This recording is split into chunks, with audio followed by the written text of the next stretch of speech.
তারপর শেষ বিয়ের দিনে দেখেছিলাম ও ঘাটে রাস্তা দিয়ে পালকি চড়ে যাচ্ছে। এই থেকে আজ পর্যন্ত ওর সাথে আমার হাত দেখা হয়নি। সে স্মৃতি বলতে এই ছবিটাই আছে আমার কাছে। সত্যি দাদু, তোমাদের যুগে ভালোবাসা ছিল।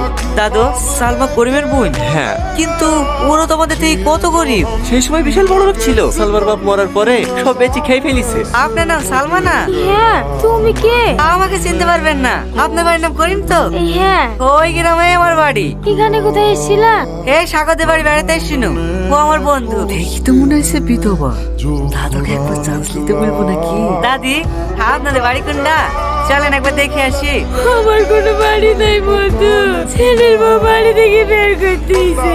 সকাল থেকে এখানে না খেয়ে বসে আছি। কেউ একবার ঘুরিয়েও তাকায়নি। গেলে আপনার স্বামী? ও মরে গেছে, আজ 15 বছর হয়ে গেল। মরে যাওয়ার পরে পরে জমি জায়গা সব ছেলে মেয়ের নামে লিখে নিয়েছে।